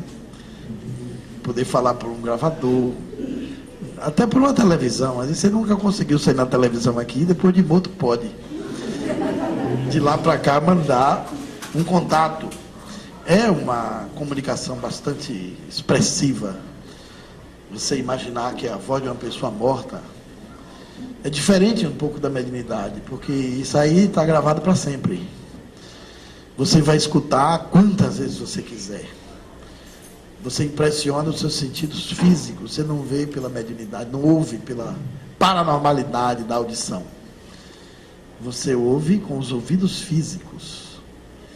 E isso foi conseguido com 4 rádios e um gravador. E eu não sou médium. Não tenho mediunidade nenhuma. Porque tem gente, não, tem que ter médium de efeito físico para isso. Eu estou no espiritismo há mais de 30 anos. Nunca vi um espírito. Nunca escutei uma voz. Só sinto arrepio quando eu estou com frio. E se dependesse de mim como médium para dizer que espírito existe, eu negaria, porque eu nunca vi. Não tenho o menor sintoma. de mediunidade nenhuma. Porque no Espiritismo tem um adágio que corriqueiro que diz todo mundo é médium. Isso é um equívoco doutrinário, porque Allan Kardec, na Codificação Espírita, apresenta 36 passagens afirmando que nem todo mundo é médium. Embora todo mundo seja influenciado. Influência dos espíritos é uma coisa, a mediunidade é outra. E aí muita gente confundiu influência dos espíritos com mediunidade. Influenciado todos nós somos. Agora, médium somente é quem sente a influência dos espíritos. Porque a influência pode se dar ocultamente. A gente pode ser assistido pelo espírito, influenciado por ele e não sentir que está sendo. A maioria sente. Mas é uma minoria pequena que não sente. Eu estou entre a minoria que não sente nada. Se eu quisesse ser médium, todo mundo acreditaria. Eu dizia que era. E tem gente que acha até que eu sou, né? Mas não sou. E a coisa mais fácil é ser médium no Brasil. Eu me lembro que lá na casa espírita da gente, a gente faz um atendimento fraterno, e chegou uma senhora com uma menina assim, de 16 anos, muito magrinha, sofrida. E ela disse, olha, eu trouxe essa menina aqui porque ela está entre a vida e a morte, e desde que ela nasceu eu tive problema no ventre, eu senti a dor, a bolsa estourou, estava 2 horas do hospital, e depois de 4 horas de sofrimento, de perder muito sangue, a minha avó incorporou Yansan, que ela é da Umbanda, e fez o parto. Ele disse, o nome da sua filha é Bárbara. É verdade? Ela disse, como é que o senhor sabe? Ele disse, não, porque eu estou deduzindo. Aí ela disse, não, ela teve problemas, não ficou na escola, e ficava ouvindo vozes, perturbações, essa coisa toda. E aí o médico mandou ela fazer um exame psiquiátrico, o doutor passou uma porção de remédio, e aconteceu uma desgraça essa noite. Eu disse, eu sei, ela tomou o frasco todinho, tentou se matar, mas não morreu. Eu disse, nossa, o senhor acerta tudo. E aí eu disse, é explicável. Eu tentei dizer a ela como era, o que ela tinha que fazer com a menina, e daqui a 10 dias... chegou uma outra senhora lá na minha cidade, no centro espírita. Aí o pessoal do centro disse, Cláudio, tu está marcando consulta? Eu disse, não, porque tem uma tal de Dona Aurora que diz que só se consulta com você. Aí eu disse, bom, deve ter algum engano, ela deve estar com algum problema pessoal. Cheguei lá, eu vi que eu nunca tinha visto Dona Aurora. Ela disse, eu vim consultar com o senhor. Eu disse, mas eu não dou consulta. O senhor não atende aqui? Eu disse, atenda, é isso mesmo que eu quero. Aí quando chegou lá, ele disse, eu sou cunhada de Aparecida. E ela me disse que o senhor é um médium muito forte. Que acerta até o nome da pessoa, diz tudo antecipado. Eu disse, olha, mas sua cunhada está enganada. Eu tentei explicar, ela não quis ouvir. Disse, não, eu já sei, ela já me disse que o senhor é tão bom que não gosta de dizer que é. Eu só acredito que ele disse que não é. Então o senhor humilde é desses que eu gosto. Eu disse, a senhora pode estar equivocada. Ela disse, não, gente, eu vim aqui. E aí ela disse assim, olha, o problema, seu Clóvis, é o meu marido. Eu disse, mas a senhora quer que eu resolva o problema do seu marido? E começou a contar o problema do marido. Quando chegou no meio da conversa, ela bem animada, deu uma paradinha, ficou me olhando. Eu disse, sim, prossiga. Ela disse, já está vendo alguma coisa? Eu disse, não, eu não estou vendo nada. Quando ela terminou a história toda, tornou a perguntar, viu alguma coisa? Eu disse, não, senhora, mas o senhor não viu nada comigo. Eu disse, eu não vejo nem com a senhora, nem com ninguém. Ela disse, como é que você acertou a minha cunhada? Eu disse, é porque Yansan, no sincretismo religioso da Umbanda com o catolicismo, é Santa Bárbara. Ela não ia botar o nome da menina em Yansan, mas botou Bárbara, em homenagem ao espírito que fez o parto. Ah, é isso, é. E os remédios? Eu disse, é uma coisa comum, a gente aqui no centro espírita, as pessoas são induzidas por influência espiritual. A senhora já ouviu falar em Marilyn Monroe? Uma grande atriz? Ah, claro! Depois ela morreu, e morreu porque tomou comprimido para dormir em excesso. Quando o Chico Xavier esteve em Hollywood, nos Estados Unidos, o espírito de Humberto de Campos mandou ele arranjar papel depressa no cemitério. Ele foi visitar lá o cemitério e tinha um hospital que Marilyn Monroe estava ali internada e Humberto de Campos entrevistou ela. E ela fala que na hora de tomar os remédios foi um espírito obsessor que induziu ela a tomar um remédio em excesso e errado. E ela morreu por um suicídio indireto. Ela não pretendia morrer. Então a sua filha, com pessoas que têm influências espirituais, ela disse, mas quer dizer que é assim, é? Eu disse, essa senhora disse, eu sabia, eu já não acreditava nesse negócio, eu vim porque achei que tinha um fiozinho de esperança de ser verdade. Mas eu digo a vocês, se eu quisesse dizer que era médium, ela não ia acreditar? Porque tem gente que tem escrito na testa assim, ó, me engane pelo amor de Deus. E no Brasil a coisa mais fácil do mundo é ser médium. Todo mundo é crédulo. Mas se eu disser que eu sou médium, estarei mentindo para mim mesmo. A minha convicção no Espiritismo não é pela mediunidade, é pela pesquisa, pelo estudo. Eu não sou médium, mas tenho mais confiança e convicção de que espírito existe do que muito médium que eu conheço. Porque você não precisa ser médium para ser espírita. Tem muita espírita que não é médium e tem médium também que não é espírita. Olha aí, Francisco de Assis e Joana d'Arc, os hospitais, as cadeias públicas e as clínicas psiquiátricas estão lotados de médicos que não são espíritas. Allan Kardec foi espírita e não foi médium. Não tem uma mensagem na codificação espírita atribuída a Allan Kardec. Nada. Tudo que ele conseguiu foi com a mediunidade dos outros. Então, eu sou do time do codificador. Não tem mediunidade, não tem nenhuma dificuldade em assumir isso. E, no entanto, eu recebi transcomunicação e recebo.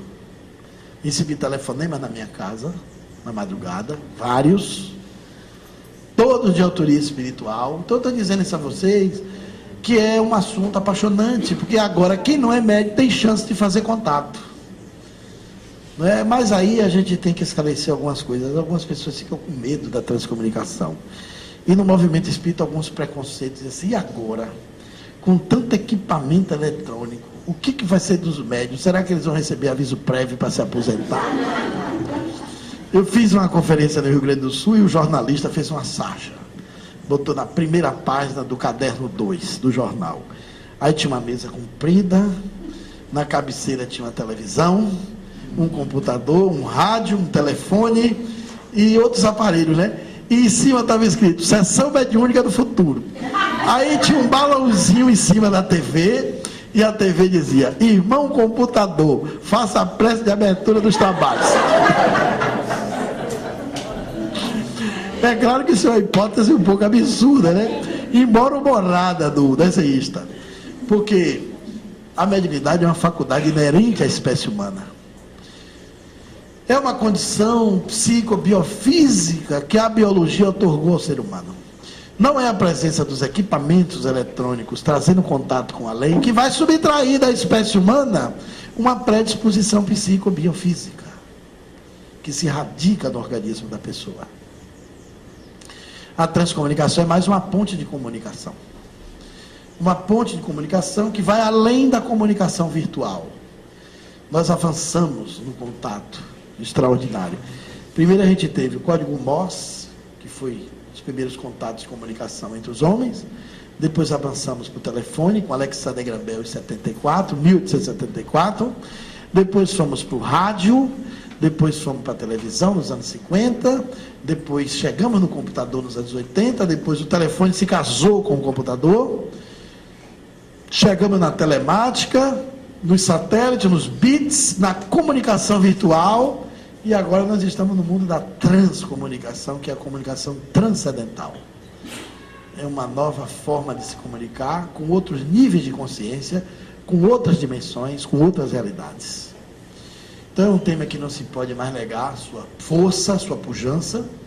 E eu encorajo vocês a tentar fazer o contato de vocês. Se o centro aqui não quiser fazer um grupo, você pode reunir 2, 3 pessoas em casa, não faz medo nenhum. Porque tem gente assim, esse negócio do copo mesmo, dá problema. O copo, em si mesmo, não faz nenhuma ameaça de medo. O problema é que as pessoas que estão por trás da prática do copo são pessoas com projetos e propósitos frívolos. Aí atrai espíritos frívolos. O copo é apenas um meio de contato. Eu fiz experiências com copo há uns 15 anos atrás, numa sessão mediúnica numa cidade chamada Lagoinhas, na Bahia, com um grupo de médiuns. Fizemos um abecedário. Eu vi essa experiência com um médium, um amigo meu, cego do Rio de Janeiro, e tentei reproduzir. Disse assim, aqui não tem chance de fraude, porque todos os médicos que botam o dedo no copo é cego. O único que enxerga está anotando. Então o cego não sabe onde o copo está indo. E era filmado. E aí eu fiz a experiência, botei um pano preto no olho dos 3 médiuns e botei o abecedário, botei a palavra sim para o lado direito, a palavra não para o lado esquerdo. E aí na hora que o copo começou a mexer, eu troquei a palavra, né? Sem os médios saberem, eu peguei o sim, botei no lugar do não, peguei o não, botei no lugar do sim. Aí eu perguntei, tem alguma entidade aqui presente? Aí o copo ia para o lugar do não. Porque os médicos estavam pensando que o sim estava na direita. Eu tinha trocado. Aí quando os médicos foram levando, o copo voltou com força. Zum! Aí um puxou a venda e disse, como não? E quando ele olhou, eu disse, não, eu troquei a palavra. Tem sim, tem lugar do sim. Quer dizer, se ele tivesse com o olho aberto, talvez ele interferisse. Aí ele com medo tirou o dedo do copo.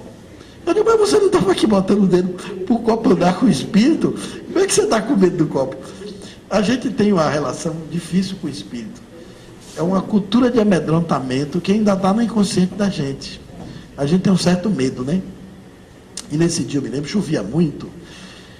E tinha uma goteira no telhado do centro. E caía aquela gota d'água, pleque, pleque, pleque, aquele pingo ali. E aí o espírito resolveu fazer uma poesia que ninguém teve a ideia de relacionar aquela gota d'água com a morte. E eu me lembro da poesia, só para a gente ver que o meio de contato não oferece o perigo. O perigo está no propósito da pessoa. Se o propósito for sério, o espírito é sério. Como o propósito da gente era de pesquisa, era um propósito sério, os espíritos que estavam atrás da experiência eram espíritos bons, sérios também. Aí a poesia que ele fez, de letra por letra, a gente anotando, era assim: o pingo repinga o pingo, com o pingo que o pingo faz. Depois do pingo é água, e o pingo que não é mais, não pode fazer mais pingo, porque pingo é água que faz. Aí rimou a segunda: a morte que faz a vida, da vida que a morte faz. Depois da morte é só vida, e a morte que não é mais, não pode fazer a vida, pois a morte é a vida que faz. Um poema lindo, por um copo, rodando na mesa. Então o poeta veio e fez uma poesia. E nenhum de nós imaginaríamos fazer aquilo, na velocidade que veio. Então o meio da transcomunicação é também um meio positivo, se você tiver um propósito positivo. Se você quer falar com um ente querido, tem um sentimento de amor, você já coloca uma barreira para os espíritos inferiores. Agora, se você for fazer isso em mera curiosidade, com uma sensação de banalização, chamar uns 3 colegas galhofeiros, para tentar ver se tem espírito ali, vai vir espírito galhofeiro. E vai tentar até dizer coisas ruins pelos aparelhos. Então, qualquer pessoa pode fazer o contato. Eu tenho uma esperança de que a transcomunicação possa ajudar muito a construir uma mudança profunda na cultura social que nós temos em relação à morte. Nós somos uma sociedade deseducada para morrer, todo mundo com medo da morte, é uma coisa que ainda assombra o pensamento das pessoas. A gente lida com a morte de uma maneira bastante preconceituosa, até mesmo nos meios médicos. O médico nunca diz que um paciente morreu. Esse paciente está parado, né? O paciente veio a óbito, perdemos o paciente, ele nunca diz o paciente morreu. É uma linguagem para se afastar da ideia de morte, né?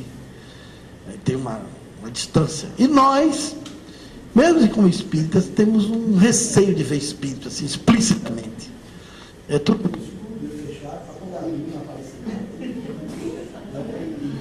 A gente tem essa cultura, são 16 séculos de catolicismo, que determina o seguinte: morreu o seu parente, vira fantasma. Né? A mulher chora lá no dia do velório, porque o marido foi embora, aquela tristeza.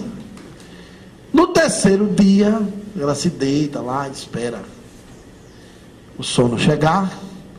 Aí na hora que o sono chega, exatamente na hora que o sensorial apaga, aquele estado sonambúlico, a mente abre, o extrasensorial se expande. Aí ela vê o falecido no pé da cama ali, sorrindo. Tá tudo bem, mas ela lembra que tem 3 dias que ele morreu.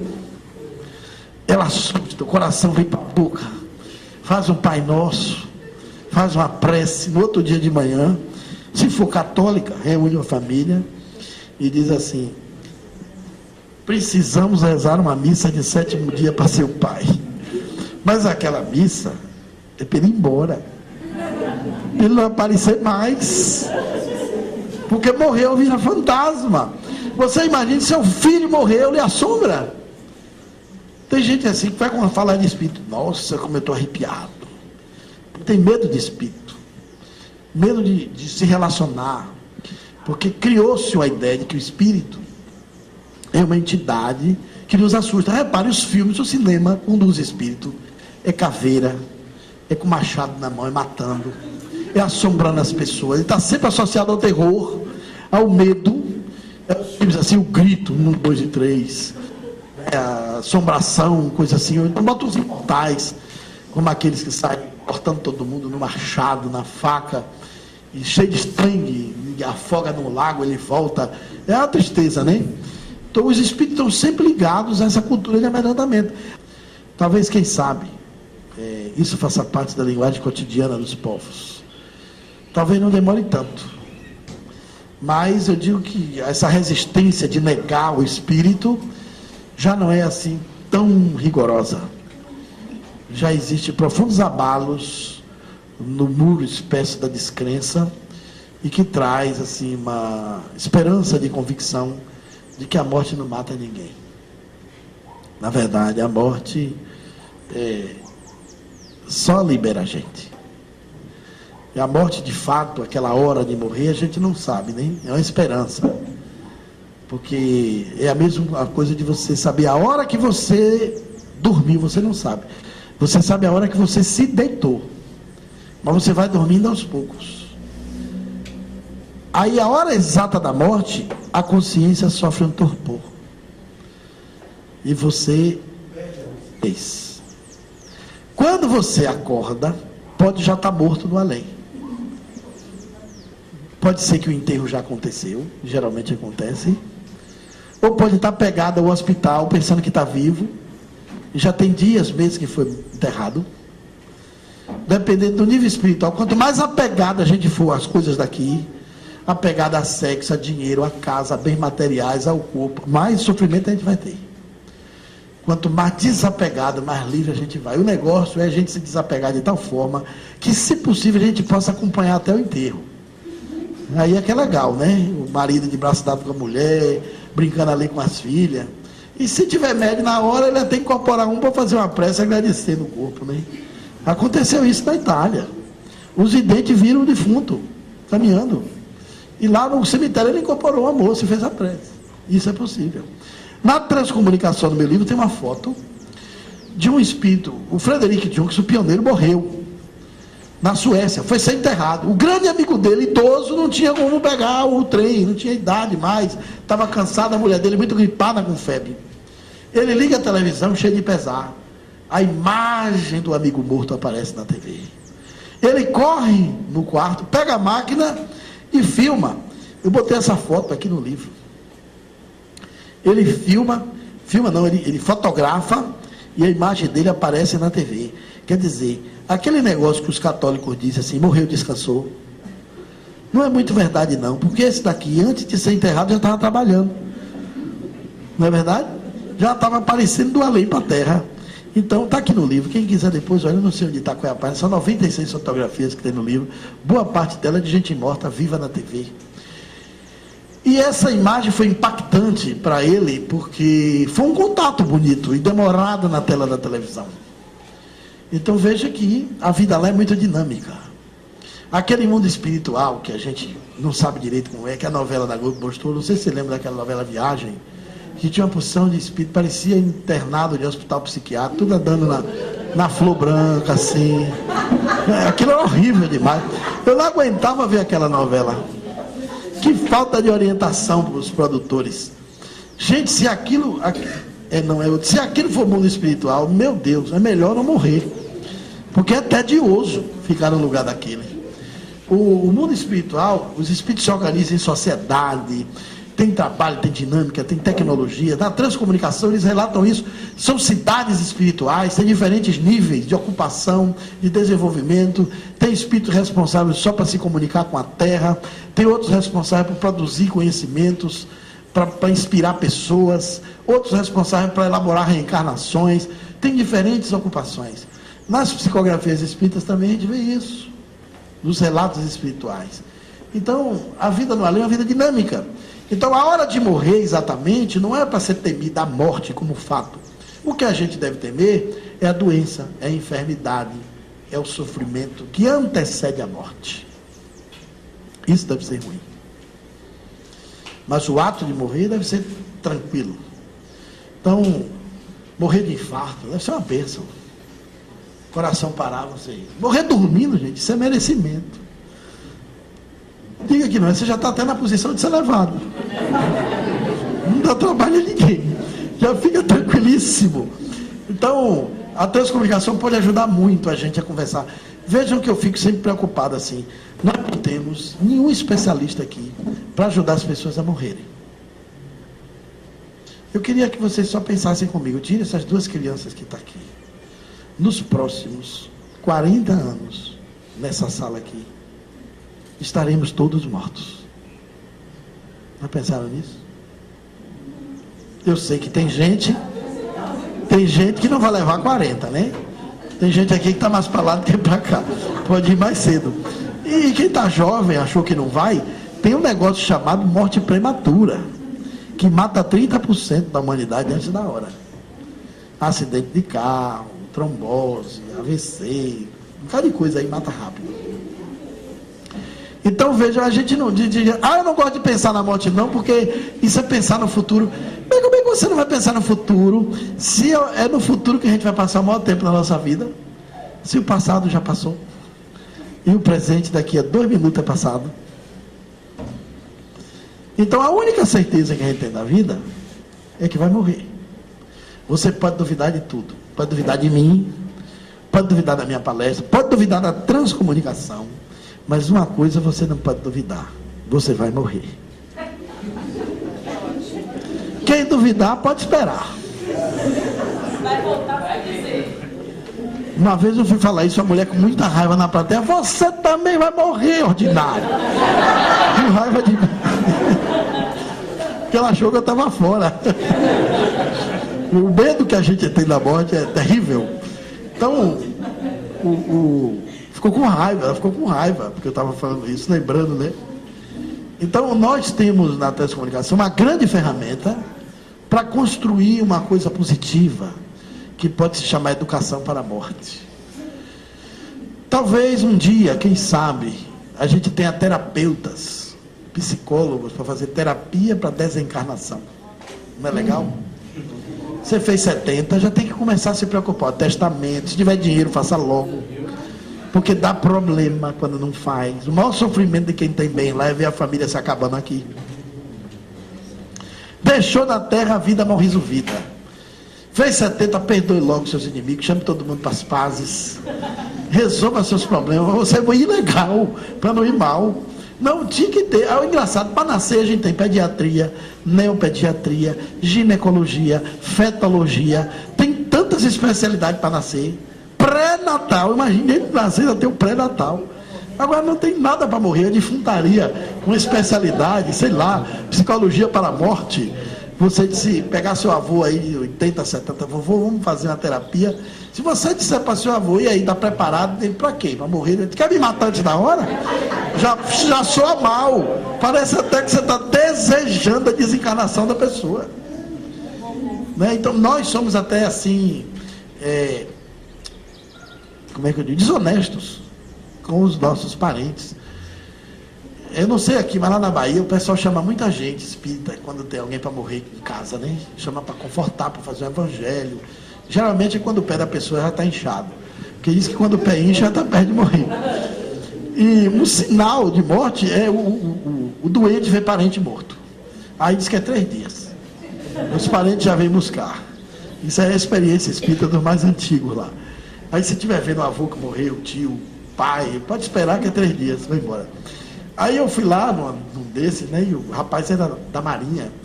E correu depressa, veio de São Paulo, meu pai. Era o filho querido dele. Aí ele estava se tornando espírita, tinha lido meu livro de transcomunicação, morava na cidade.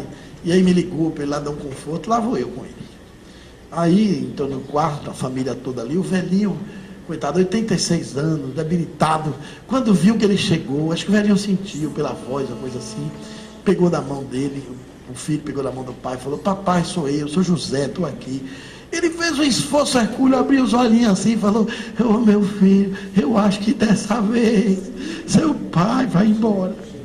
Juntou ele, a mulher, os irmãos. Diz que nada, meu pai, Deus é muito grande, o senhor ainda está muito forte. Eu achei aquilo um absurdo. Olhei para ele assim, disse: que mentira, desgraçado, vai estar desenganado. Aí eu futuquei ele, ele foi lá fora e disse: não faça isso com seu pai não. Ele disse: mas claro, você queria que eu fizesse o quê? Enxugou os olhos: meu pai, você tem que dizer a ele: meu pai, eu também acho, e eu vim aqui porque o senhor está morrendo, dessa vez não tem jeito. Aí você fala para ele: olha, o senhor está vendo aí meu avô, o senhor está vendo sua mãe, o senhor não está vendo não, o senhor já está morrendo, eles vieram lhe esperar.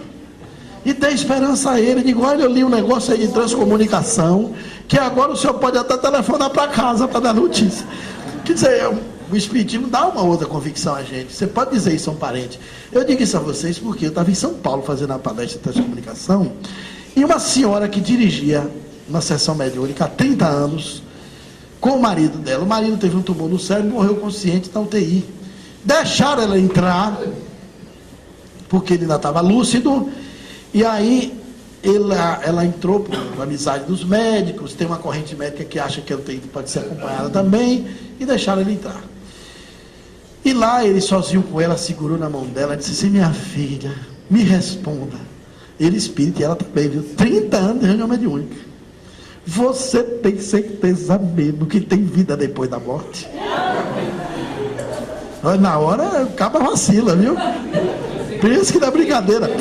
Ela disse que segurou na mão dele assim, disse: meu filho, eu tenho mais certeza do que o ar que eu respiro, tenho mais certeza de você estar aqui na minha frente. Deu aquela força, disse que o homem mal respirou e foi embora.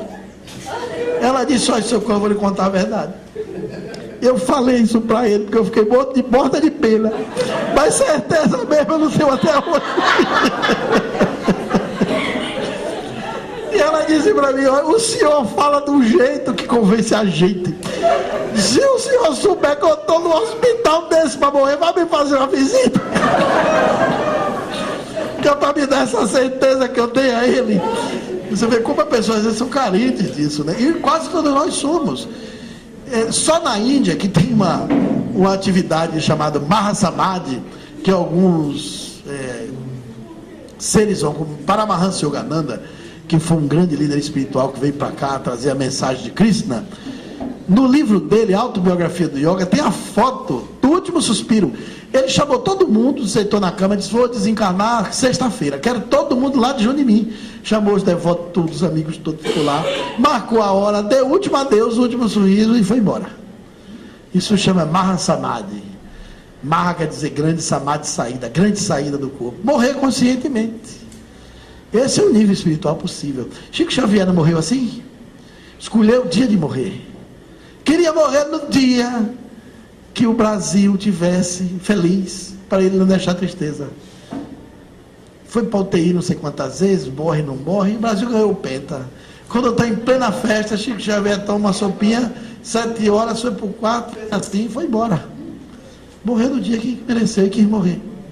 Fez uma grande partida. Né? Fez uma grande saída.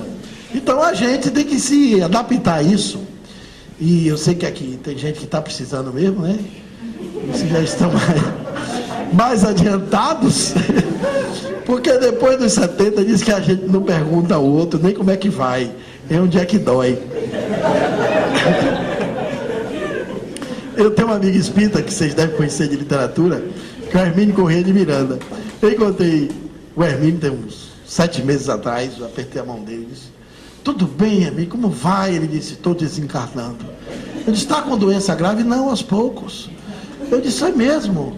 Desengano médico? Ele disse: não, meu filho, é conclusão mesmo. Eu já desencarnei 14 dentes. Já desencarnei um olho, metade do ouvido, parte dos intestinos. Já desencarnei outras coisas que eu não quero confessar. Então já estou me preparando para o total. Quer dizer, é uma maneira borrada de você encarar a passagem, né? É uma maneira alegre, feliz. Eu acho que o O Espiritismo veio, Leon Denis fala que o Espiritismo veio para embelezar a morte. E a gente ainda tem esse preconceito sobre morrer. Então, com a transcomunicação, a gente recebe um impacto positivo muito bom. A morte não nos mata. A morte é apenas a saída da consciência do corpo que começa a apodrecer 24 horas depois. Que não vale nada, seu espírito. Nós conservamos nossa inteligência, nossa personalidade, o nosso caráter. Outra coisa fantástica, os parentes nos esperam. Que coisa linda, né? É tristeza para quem fica, alegria para quem chega. Porque a turma lá deve dizer assim: ó, José está vindo aí quarta-feira. Deve reunir todo mundo e esperar a chegada do moribundo da terra. Deve ser uma coisa diferente lá, né? E aí, nós temos essa convicção. Os cemitérios todos não são hotéis de espíritos. Talvez quando a transcomunicação avançar, esse culto ao cadáver que é feito no dia dos mortos, ao invés de botar flor lá no túmulo, porque às vezes aquele espírito já reencarnou como neto na família, não está mais lá no cemitério, você arruma a casa, bota os aparelhos, como é o dia dos mortos, você espera um contato. Talvez seja um dia de correio, né? Com a lei interessante, se comunicar com os entes queridos pelos telefones, talvez toque mais abundantemente quando isso acontecer. Quem sabe, não sei se isso é possível, mas são previsões que podem fazer parte do nosso cotidiano.